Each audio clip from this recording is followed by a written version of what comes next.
안녕하세요. 오늘은 당뇨 환자가 꼭 피해야 할 최악의 운동 3가지와 당뇨 환자에게 너무나 좋은 최고의 운동 3가지를 알려드리려고 합니다. 운동이라는 것은 우리 몸에서 에너지를 소비하는 활동인데, 이 과정에서 혈소판에서 포도당이 소비되고, 이는 혈당 수치를 자연스럽게 낮춰주는 효과가 있습니다. 또한 꾸준한 운동은 인슐린의 작용을 향상시켜 당뇨병의 관리에 효과적입니다.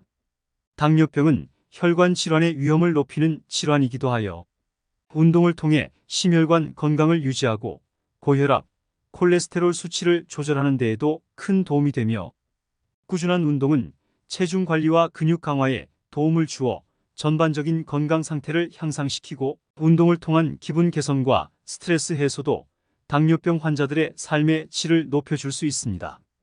이러하게 다양한 이유로 당뇨 환자의 운동은 무엇보다 중요하지만, 이런 운동을 당뇨병 환자가 잘못된 방법으로 한다면 저혈당 쇼크, 실명, 의식상실, 발작 등 이러한 증상들이 생긴다는 걸 알고 계신가요?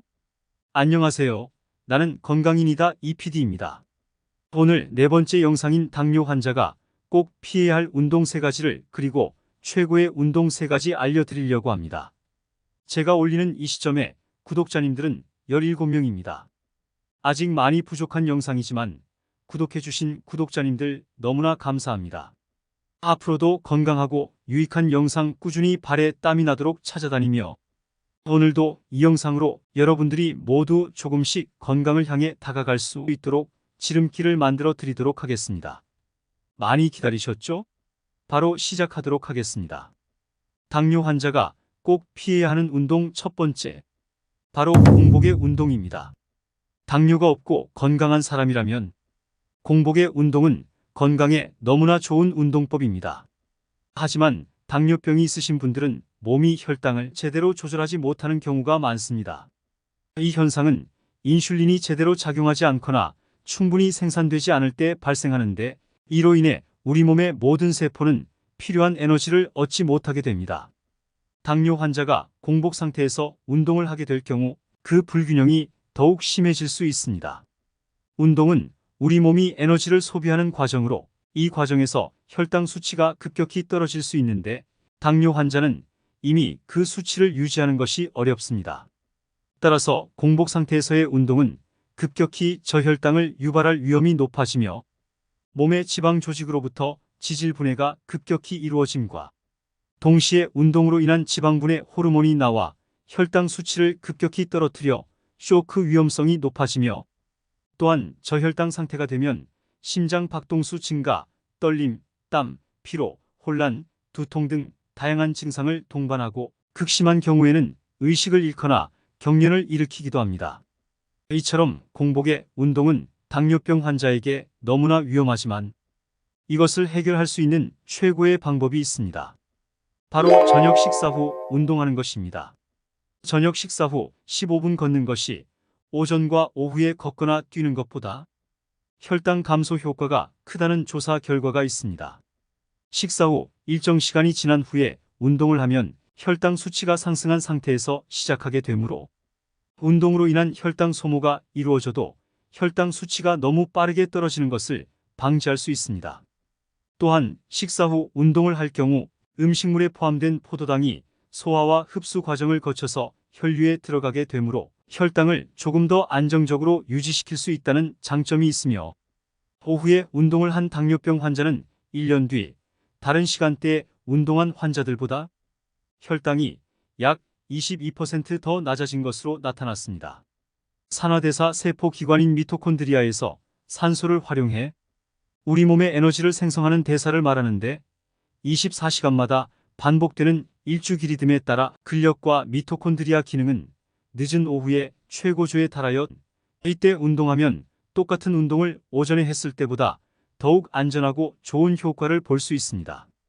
상황에 따라 식사 후 약 1시간에서 2시간 후에 운동을 하는 것이 더 안전하며, 식사 후 바로 운동하는 것은 위장에 무리가 갈 수 있으므로 주의해야 합니다.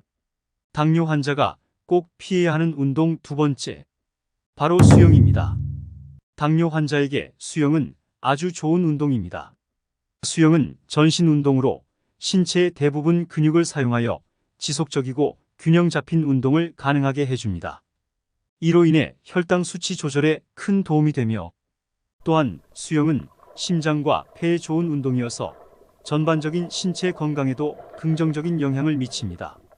그리고 수영은 부상 위험을 줄이는 것에도 도움이 됩니다.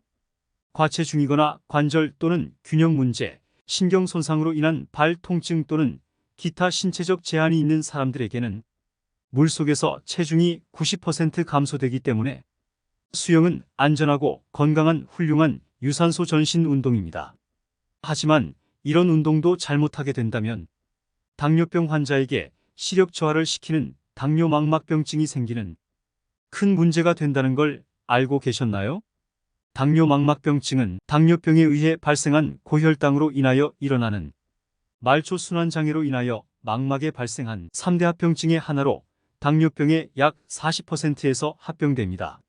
높은 혈당으로 망막 쪽 혈관이 붓거나 터져 출혈이 나타나며 심할 경우 실명에 이르는 질환인데 수영을 할 때 10초 이상 숨을 참으면 순간적으로 안구에 실핏줄이 터져 모세혈관에 손상이 생기고 이로 인해 망막 전반에 허혈 손상이 일어나고 쉽게 터지는 신생혈관이 발생하여 혈액 성분의 누출로 인하여 망막의 부종과 삼출물의 축적으로 인해 시세포층의 기능 손상을 일으켜 실명으로 이어지는 병증입니다.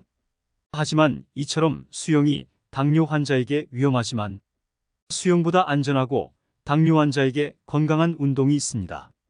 바로 맨발 걷기 운동입니다.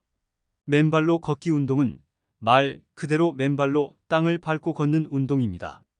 맨발로 걸을 경우 신발을 신고 걸을 때보다 발에 받는 자극이 늘어나고 혈액순환 개선에 큰 도움을 주며 일반적으로 걸을 때와 마찬가지로 가벼운 유산소 효과까지 주어 미세혈관의 혈액순환을 원활하게 해줍니다. 신발을 신고 무작정 걸을 때보다 적은 시간을 투자해도 같은 운동 효과를 주며 우리 몸에 돌아다니는 활성화 산소의 농도가 높을 때 신체에 좋지 않은 영향이 생기는데 발을 땅에 직접적으로 닿게 했을 때 활성산소의 농도를 낮출 수 있다고 합니다. 하지만 맨발로 걸을 경우 작은 상처로도 당뇨 환자에게는 위험할 수 있기에 맨발로 걷기 시 신을 수 있는 맨발 걷기 신발을 꼭 착용하고 걸으셔야 됩니다. 오늘부터라도 조금씩 맨발 걷기 운동을 시작해보는 건 어떠실까요? 당뇨 환자가 꼭 피해야 하는 운동 세 번째, 바로 등산입니다.